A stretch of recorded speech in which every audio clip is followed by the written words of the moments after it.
Assalamualaikum warahmatullahi wabarakatuh. Perkenalkan, nama saya Putri Fitriani Daud, NIM 0512899978. Pada kesempatan kali ini, saya ditunjuk untuk membuat tugas video rekaman simulasi praktik peradilan pidana dengan dosen pengampu Ibu Dr. Fristia Berdian Tamzah, SH.MH. Pada kesempatan kali ini, izinkan saya untuk membacakan surat kuasa khusus secara singkat. Surat kuasa khusus bertindak untuk dan atas nama pemberi kuasa mendampingi sebagai penasihat hukum pemberi kuasa guna untuk mengurus permasalahan hukum pemberi kuasa selaku terdakwa di Pengadilan Negeri Lampung berdasarkan register nomor 1503-PIT-2024-2024-PN-LA yang diduga melakukan tindak pidana pembunuhan sebagaimana dimaksud dalam rumusan pasal 458 dan pasal 459 Undang-Undang Republik Indonesia Nomor 1 Tahun 2023 tentang Kitab Undang-Undang Hukum Pidana. Selanjutnya, izinkan saya untuk membacakan berita acara pemeriksaan atau BAP tersangka secara singkat. Nomor BAP garing 34-2-2024 garing Reskrim pada hari ini, Jumat tanggal 4 Februari 2024 pukul 14.00 WIB bertempat di ruang unit Reserse Kriminal Polres Metro atau terkait lokus tindak pidana. Saya, nama penyidik Putri Fitriani Daud, pangkat atau NRP, Inspektur 1 Polisi NRP 77012345, Jabatan Penyidik Reserse Kriminal Polres Metro Polda Lampung. Berdasarkan surat perintah penyidikan nomor SP.Sidik-45-2-2024 telah melakukan pemeriksaan terhadap seseorang yang diduga sebagai tersangka. Nama lengkap Ayam, tempat tanggal lahir Lampung 12 Januari 2021, umur 23 tahun, pekerjaan mahasiswa Universitas Bumi, Fakultas Ilmu Pengetahuan Budaya, Prodi Bahasa Sanskerta. Alamat Jalan Melati nomor 45, Bandar Lampung.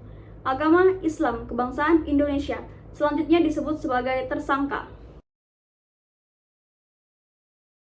Dakwaan ke-1, primer, bahwa pada hari Rabu tanggal 2 Februari tahun 2024 di sebuah indekos dekat Universitas Bumi Program Studi Bahasa Sanskerta, Fakultas Ilmu Pengetahuan Budaya Daerah Bandar Lampung, terjadi sebuah penangkapan pelaku pada Jumat tanggal 4 bulan Februari 2024. Telah terjadi sebuah pembunuhan berencana yang mengakibatkan penemuan badan seorang wanita yang terbungkus plastik besar dilapisi juga dengan spray kasur dan ditaburi pengawet serta wewangian di sebuah indekos dengan seorang terdakwa yang bernama Ayam selaku teman karibnya sendiri, yang keduanya diketahui merupakan mahasiswa program studi Bahasa Sanskerta Fakultas Ilmu Pengetahuan Budaya Universitas Bumi.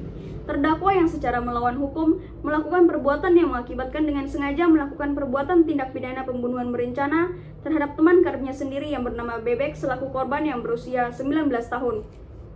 Bahwa ia terdakwa Ayam ialah seorang mahasiswa sekaligus teman karib korban yang menikam sebuah pisau lipat ke badan korban serta dengan kembali menusuk secara keras ke leher dan dada korban secara berulang kali sampai korban benar-benar meninggal.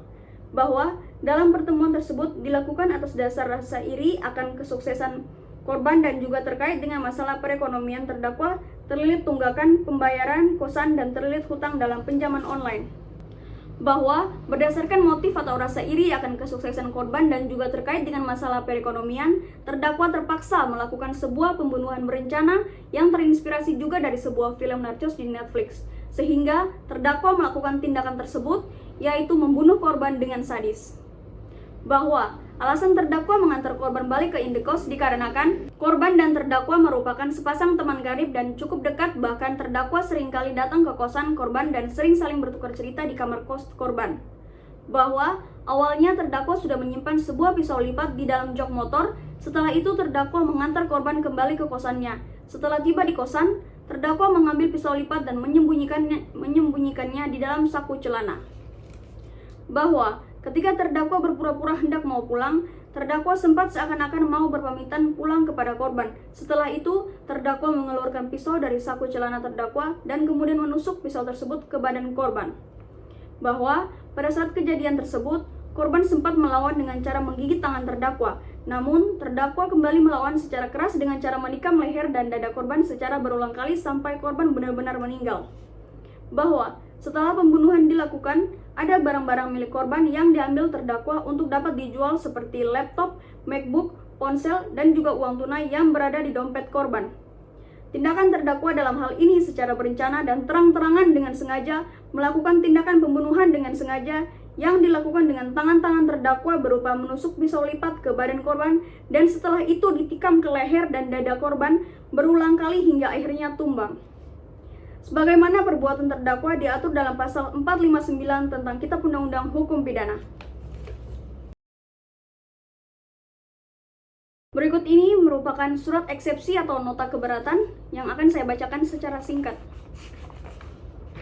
Berdasarkan surat kuasa khusus tertanggal 7 Februari 2024, dengan ini mengajukan eksepsi atau nota keberatan terhadap surat dakwaan Jaksa Penuntut Umum nomor registrasi perkara PDM 45-2024-PN.BDL tertanggal 18 Desember 2024 dengan alasan-alasan sebagai berikut. Dasar eksepsi 1. Keberatan formil. Dakwaan Jaksa Penuntut Umum menyebutkan adanya perencanaan sebagaimana pasal 459 KUHP. Namun, uraian yang disajikan hanya berupa terdakwa menyimpan pisau lipat dan terinspirasi melakukan tindakan pembunuhan dari sebuah film di Netflix. 2. Perencanaan dalam pasal 459 KUHP haruslah jelas mengandung waktu yang cukup cocok dalam melakukan tindakan pembunuhan dan teknik jitu serta penentuan keputusan yang cukup matang dalam melakukan tindakan pembunuhan. 3. Dakwaan Jaksa Penuntut Umum tidak menguraikan kapan, di mana, dan bagaimana terdakwa membuat surat penentuan keputusan untuk melakukan pembunuhan sehingga tidak memenuhi syarat formil dakwaan sebagaimana pasal 143 ayat 2 huruf B Kitab Undang-Undang Hukum Acara Pidana. Pada keberatan formil, sebagai penasihat hukum terdakwa menyatakan bahwa 1. Surat dakwaan termasuk dalam kategori kabur atau obscure libel. 2. Identitas barang bukti tidak jelas. 2. Keberatan material. Unsur dengan rencana terlebih dahulu sebagaimana dalam pasal 459 Kitab Undang-Undang Hukum Pidana tidak terpenuhi, yang mana berdasarkan uraian Jaksa Penuntut Umum, perbuatan terdakwa lebih tepat dikualifikasikan sebagai tindak pidana pembunuhan biasa, sebagaimana dalam pasal 458 ayat 1 Kitab Undang-Undang Hukum Pidana. Tidak terdapat fakta yang menunjukkan adanya rentang waktu cukup antara niat dan pelaksanaan perbuatan. Menyimpan pisau di motor bukan serta-merta dapat dipandang sebagai bukti perencanaan pembunuhan. Selanjutnya, motif iri dan ekonomi bukan bukti perencanaan, yang mana Jaksa Penuntut Umum mendalilkan pelaku merasa iri akan kesuksesan korban dan terlilit masalah ekonomi. Motif hanya menjelaskan latar belakang, sedangkan yang diperlakukan dalam pasal 459 Kitab Undang-Undang Hukum Pidana adalah suatu rencana yang cukup matang yang tertata dan benar-benar disengaja sebelum pelaksanaan perbuatan pembunuhan. Selanjutnya akan saya bacakan secara singkat terkait dengan amar putusan Sela nomor 123-Pit-B-2024-PN.BDL. Menimbang bahwa eksepsi yang diajukan penasehat hukum terdakwa pada pokoknya menyatakan bahwa surat dakwaan Jaksa Penuntut Umum kabur atau obscure libel karena tidak jelas uraian mengenai perencanaan sebagaimana dimaksud pasal 459 Kitab Undang-Undang Hukum Pidana, serta tidak jelas kedudukan barang bukti yang disebutkan dalam dakwaan. Bahwa setelah majelis hakim memeriksa dengan seksama, surat dakwaan Jaksa Penuntut Umum telah memuat identitas terdakwa, uraian tindak pidana yang didakwakan, waktu dan tempat kejadian, serta pasal yang didakwakan, sebagaimana syarat formil yang diatur dalam pasal 143 ayat 2 huruf A dan B Kitab Undang-Undang Hukum Acara Pidana. Bahwa mengenai jelas atau tidaknya uraian perbuatan, serta terpenuhi atau tidaknya unsur dengan rencana lebih dahulu dalam pasal 459 Kitab Undang-Undang Hukum Pidana merupakan bagian dari pembuktian yang akan diperiksa lebih lanjut dalam pemeriksaan pokok perkara. Bahwa oleh karena itu, eksepsi penasihat hukum terdakwa mengenai dakwaan kabur dan tidak jelas haruslah ditolak, mengingat pasal 143 ayat 2 huruf A dan B Kitab Undang-Undang Hukum Acara Pidana serta ketentuan hukum acara pidana lain yang berlaku.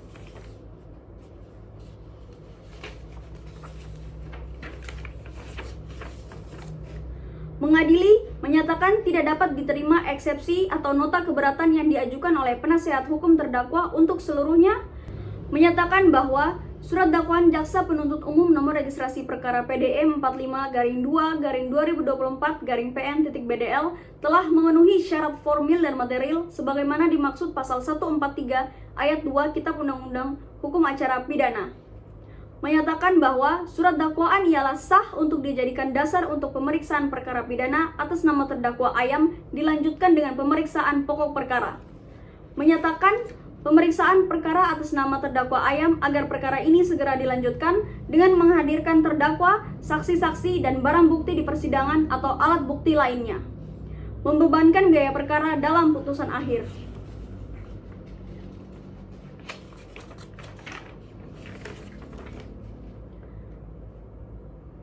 Demikian diputuskan dalam musyawarah Majelis Hakim Pengadilan Negeri Bandar Lampung pada hari Rabu tanggal 27 Desember tahun 2024 oleh kami, Majelis Hakim yang terdiri dari Fitriani Putri SH.MH selaku Hakim Ketua dan Sheila Sauki SH dan Kartika Gustina SH selaku Hakim Anggota dan Paramita Aulia CSH selaku Panitera, serta diucapkan dalam persidangan yang terbuka untuk umum pada hari itu juga dengan dihadiri oleh Jaksa Penuntut Umum, terdakwa, dan penasihat hukumnya.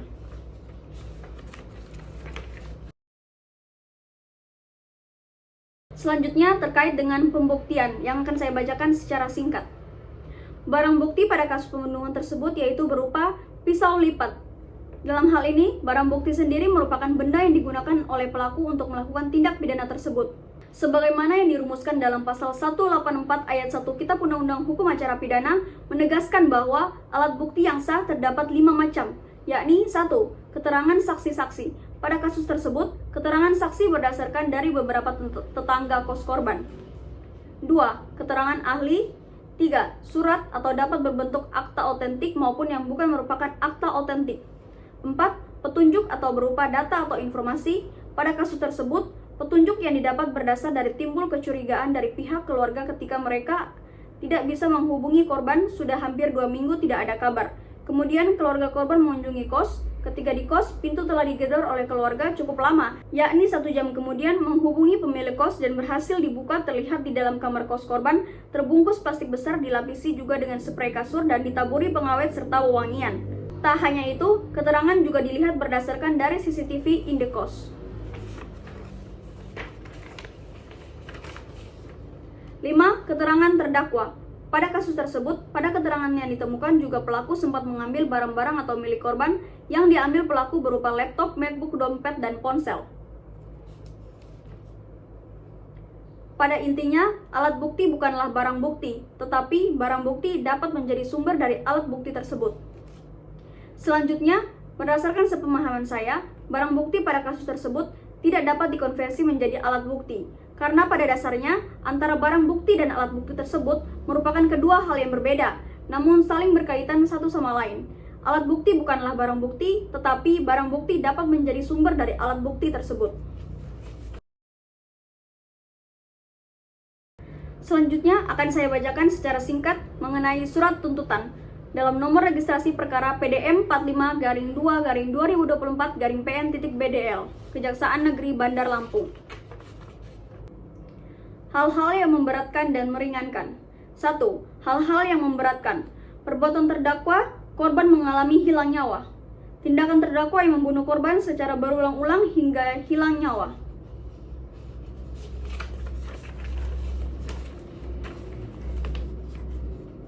Perbuatan terdakwa yang dengan sengaja merencanakan pembunuhan yang terinspirasi dari sebuah tayangan film. Terdakwa membunuh korban karena adanya motif iri dan faktor ekonomi. Terdakwa mengambil barang-barang milik korban. Terdakwa menyembunyikan jasad korban dengan cara membungkus menggunakan plastik besar, spray, pengawet, dan wewangian agar tidak cepat tercium bau busuk. 2. Hal-hal yang meringankan. Tidak ada. Tuntutan. Berdasarkan uraian tersebut, Jaksa Penuntut Umum memohon kepada Majelis Hakim Pengadilan Negeri Bandar Lampung untuk menjatuhkan putusan. 1. Menyatakan terdakwa Ayam bersalah melakukan tindakan pembunuhan berencana dan pencurian serta kekerasan sehingga mengakibatkan kematian sebagaimana diatur dalam pasal 458 Kitab Undang-Undang Hukum Pidana dan pasal 479 Kitab Undang-Undang Hukum Pidana. 2. Menjatuhkan pidana terhadap terdakwa tersebut dengan pidana penjara seumur hidup dengan perintah agar terdakwa segera ditahan. Menetapkan barang bukti berupa 1. Berupa 1 buah pisau lipat. 2. Berupa 1 unit laptop MacBook. 3. Berupa 1 buah dompet. 4. Berupa 1 buah unit ponsel. 5. Berupa plastik besar spray pengawet dan wewangian untuk dirampas dan dimusnahkan. 6. Membebankan biaya perkara kepada terdakwa. Demikian, surat tuntutan ini dibuat untuk digunakan sebagaimana mestinya. Bandar Lampung, 28 Desember 2024, Jaksa Penuntut Umum Kejaksaan Negeri Bandar Lampung. Demikian rekaman simulasi praktik peradilan pidana dari saya untuk memenuhi salah satu tugas pada mata kuliah praktik peradilan pidana. Akhir kata saya ucapkan terima kasih. Wabillahi taufiq wal hidayah. Wassalamualaikum warahmatullahi wabarakatuh.